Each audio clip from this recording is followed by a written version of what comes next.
Our government agencies have been known to be involved in drug trades. Government agencies have been involved. The law enforcement agencies have been involved. And guess what? Which industry would like to see marijuana never legalized? That's the alcohol industry. But the drug companies that sell all these tranquilizers, they don't want marijuana legalized either. There's a lot of special interests that would like to keep drugs illegal. But the attack then is on our liberties.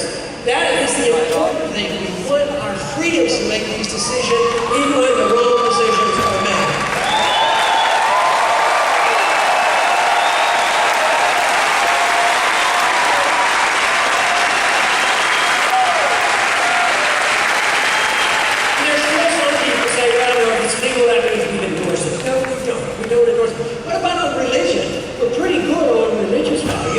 Some people choose no religion.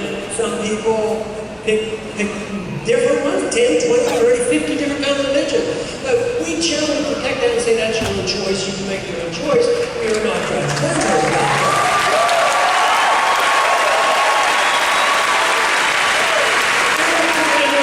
Pretty good, but we're getting sloppy on this, particular intellectual freedoms. Now that they want to regulate the internet and arrest people for saying things, this is where we're going to have to be very careful, because when the state feels like they're under attack, probably the first freedom they get rid of is freedom of speech. Ideas, spreading ideas. That is why our ideological revolution has to pursue, and it has to pursue quickly before they take away our ability to communicate. But it's the ideas that changes the world, so that is why the First Amendment is so crucially important.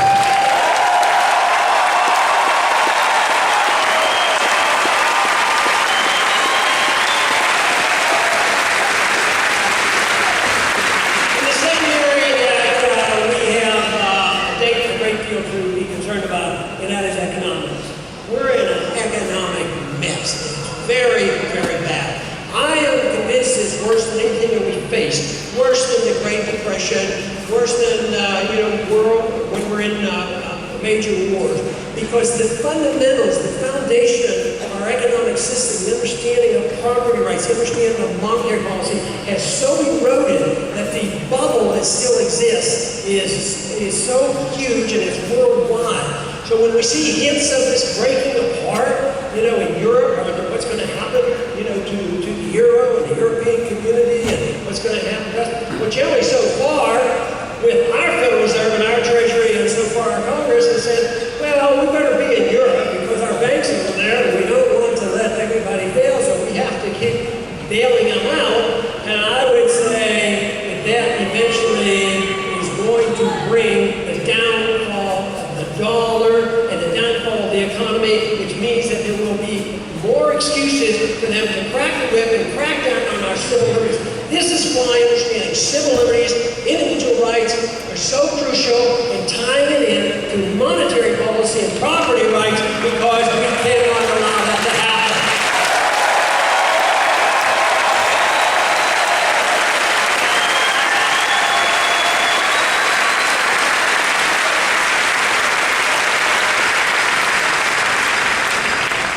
The economic system today is based on debt. For too long, what we have done is we've bailed out every attempt in the market to correct the mistakes made, especially since 1971. We've always jumped in and interfered. That is, we spent more money, printed more money, lowered interest rates, and there seemed to always be a response. Even though the statistics now are showing how devastating this economy and destruction of currency is. The average American family is losing. They know it. It's on the news this week, significantly. And that is a predictable event. Austrian economics teaches that if the government deliberately devalues and destroys the value of the currency, it will destroy the middle class, and the wealth will gravitate to the wealthy. That is the reason monetary policy is important, and the reason that ultimately we get rid of the Fed.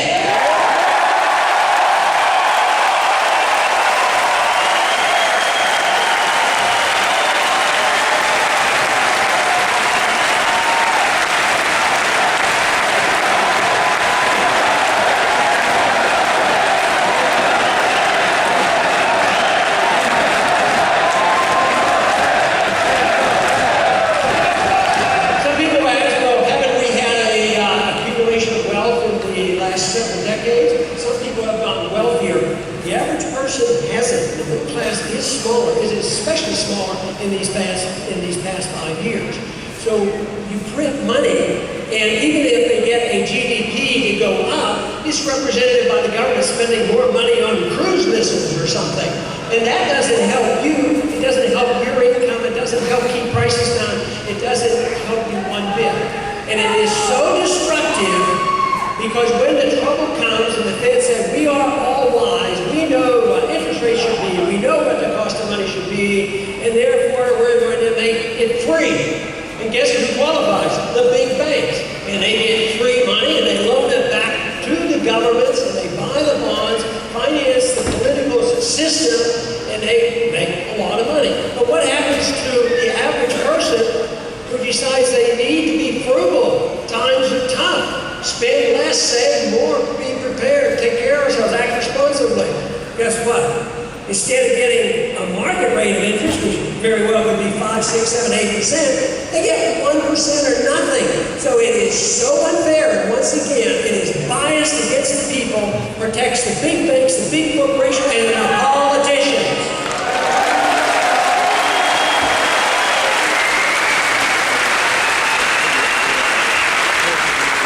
The other area that has created a lot of problems for ourselves, and we're in the midst of transition, and that is in foreign affairs. We're spread too far around the world. We're in 140 countries. We have 900 bases. They're preparing right now to go into Syria. And it probably won't be too long that we may well be in Iran. We don't need another war. We need less wars.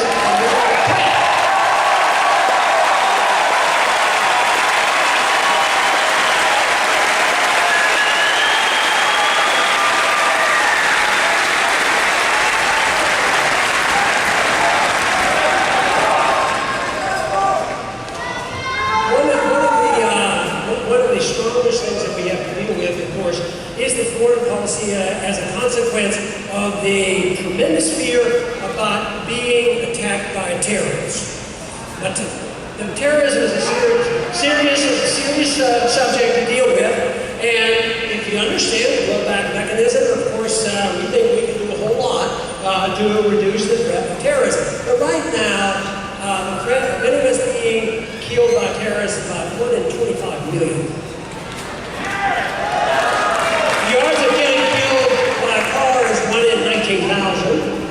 Lightning, 1 in about 5 million. But guess what? If you're in the military and you have to go over and get involved in a shooting battle to save the world for democracy, make the world safe for democracy, and bring peace and tranquility to these countries, guess what? The estimates are, and there's no precise number, but it's somewhere between 2 and 20 per 100 people, like 2% to 20%, that you will be killed by friendly fire. What a tragedy. And they think that we have to have drone warfare, constant, every country. Anybody who suggests they dislikes it, threats them out drone missiles.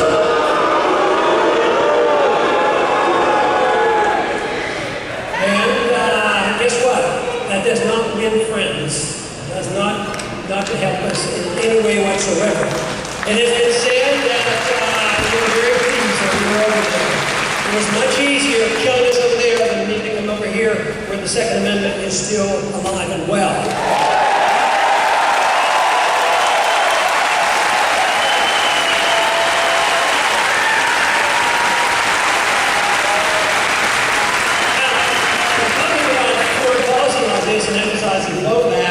Somebody rather nationally said the other day on the internet, they said, oh yeah, those Paul peoples had been in charge, Osama bin Laden would still be alive.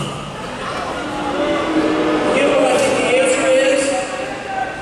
So would the 3,000 people from 9/11.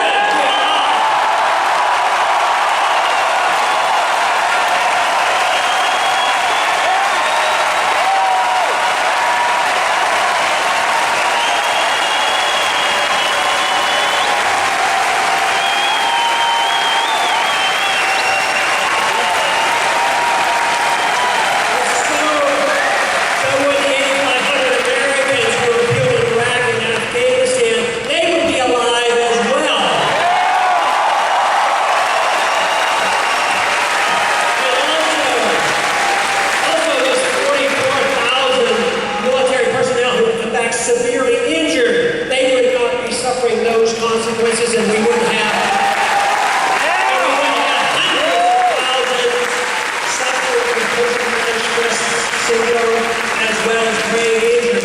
So I would say, if you take that and add in $4 trillion, our side wins that argument.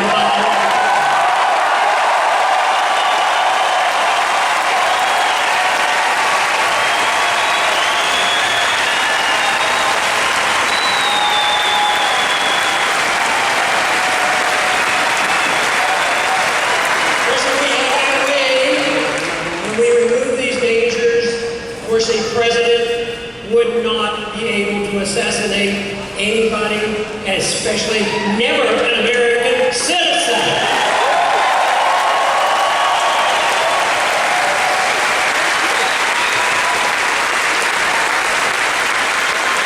Then, of course, we have our way, we would repeal the provision in the National Defense Authorization Act.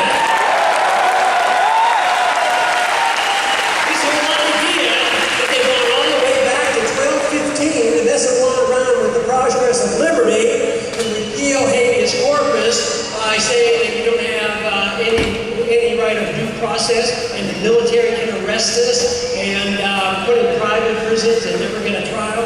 There's something very un-American about that, let me tell you.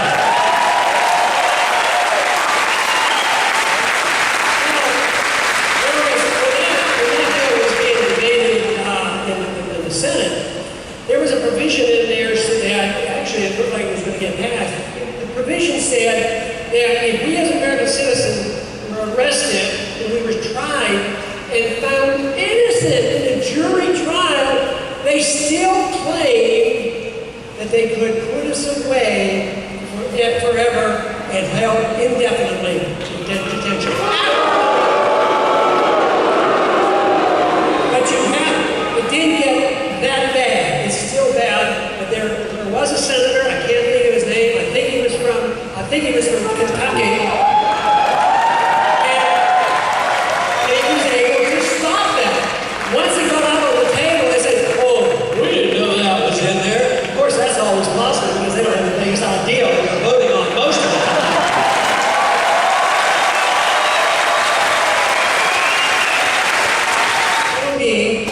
If it's unconstitutional. So a lot of times I only have to read the first page. If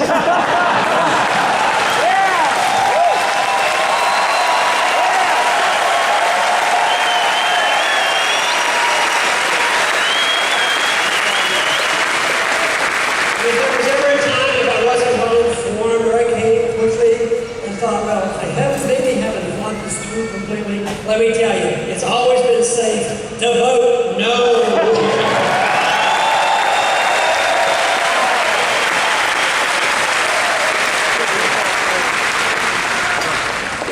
The important thing that we know in this room, and the growing number of Americans are realizing, that the worst thing we can do is remain silent. How many times I've been to the campuses, I brought the subject up about military arrest and the problems that we're facing, assassination and torture and all these things.